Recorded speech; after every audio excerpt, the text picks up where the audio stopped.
Thank you, Caoirleach.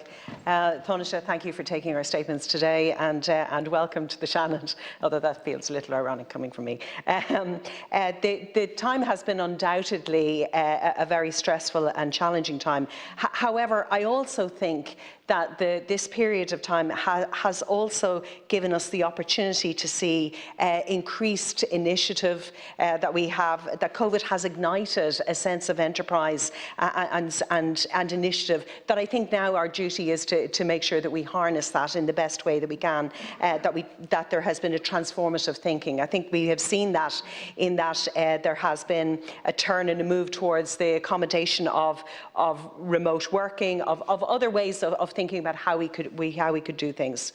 The pandemic experience has been a tale of two economies, and I think now it is also going to be a tale of two recoveries.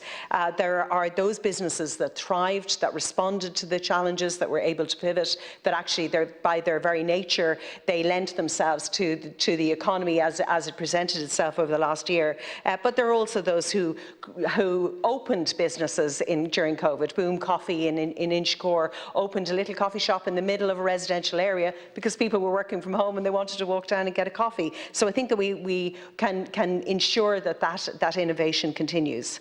But there are obviously those who didn't work, the hospitality industry being the prime example of that. And I welcome the phased return and also the phased supports that have been very well put in place. That sliding scale to a point of financial self-sufficiency, I believe, is really important.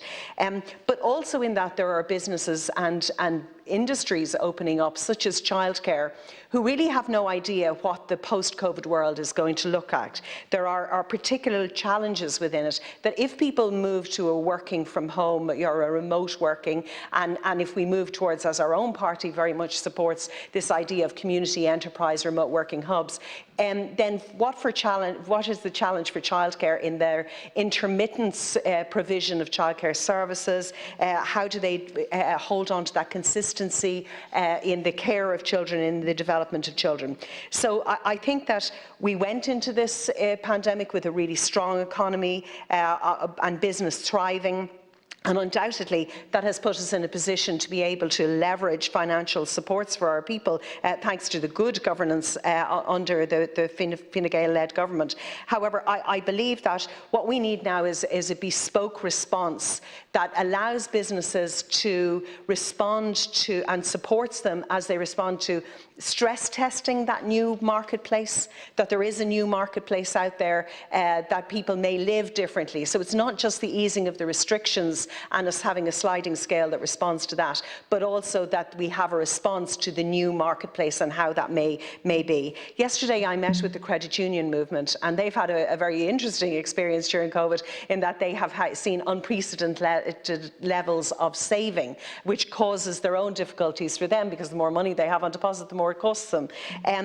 They are very anxious to open up and provide loans, particularly to small to medium enterprises. I believe we have an opportunity in that to maybe look at the credit unions as being an opportunity to work like Microfinance Ireland and to be have that local knowledge in that local community. But there are infrastructural oversights and a review that I know was put forward previously under Minister Donoghue, but that we need to accelerate those as well. I have many more, but I'll yield to my colleague so that he has time to speak. I appreciate Thank you, that. Taoiseach.